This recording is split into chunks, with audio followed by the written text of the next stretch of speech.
talking SANFL for the last time this year. My name is Andrew Hayes. This is Daniel Menzel. The SANFL season for 2023, the regular season, is officially done. We're about to get stuck into the business end. Let's jump straight into the Iperform Insight, men's. Let's analyse the last round that was. Yeah. A few upsets. What a round of footy it was, round 18 in the SANFL. There was a few upsets. There were some incredible finishes, and we knew that there was a few things going on in the last quarter at Centrals and at Prospect as well, to see who would make that last spot or even the last two spots in the final. So very, very interesting, some of the games. We'll start with one game that didn't actually mean that much, but it was the best finish of the weekend. It was the Eagles taking on West Adelaide, and the Eagles were in front for the majority of the day. West were coming, and then again, like last week, they had the shot after the siren last week to draw it.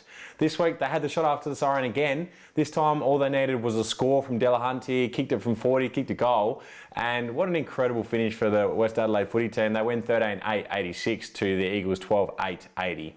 So, and we spoke about it last week, but still finishing on the bottom of the ladder do West Adelaide, but it's an improved season from last year. So, look, they'll get better because they'll be able to recruit. A good year as well for Coach Adam Hartlett. He'll get better and better in the top job, and I think things are looking up for the Bloods. They definitely are. I think you look at that team, and I watched the game on the weekend.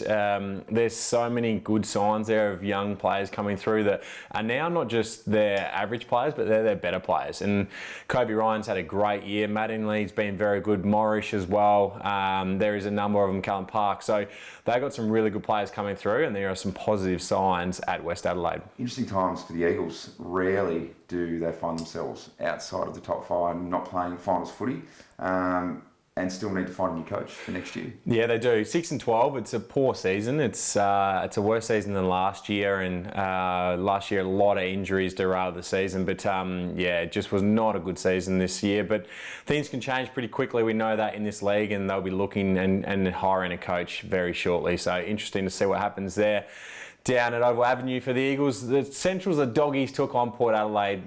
What a game this was. Port Adelaide raced out of the blocks and it looked like, yep, Port's playing finals. Centrals are going to have to wait and see what happens at Prospect, but they reeled them in, and Centrals winning 14-7-91 to Port Adelaide 11-10, 76.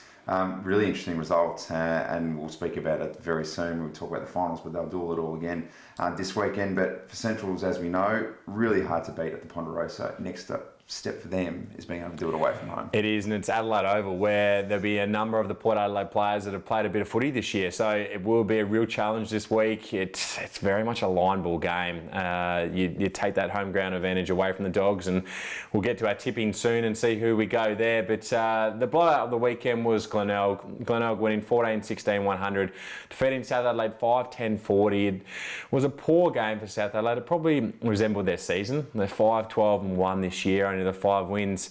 They would have loved to have sent off Matty Broadbent, Matty Rose and Bryce Gibbs in a better way, but 3 stalwarts of the competition and great careers. Yeah, not much to talk about from that game, except for, the highlight probably was Bryce Gibbs throwing out a little drop kick late in the game, a la his old man Ross back in the day. But you mentioned those 3 leaving: Matt Rose, Bryce Gibbs, and of course as well Matt Broadbent, absolute champions.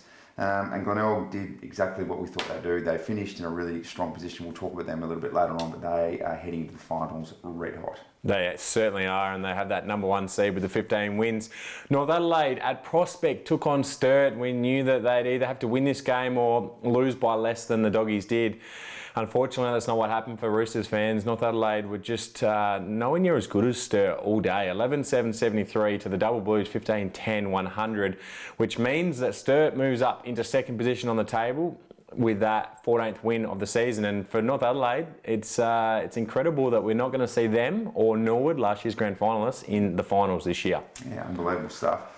Let's talk about Norwood and the Crows. Now, this was another huge upset. So Norwood just had the worst imaginable start to the season, the reigning premiers, but they're showing that, off the back of this result, that things are looking up for next year. It is 0-8 was that start. If you don't remember that, they finished with 6 wins, 11 losses and a draw. So effectively they went 6 wins of their last 10 games.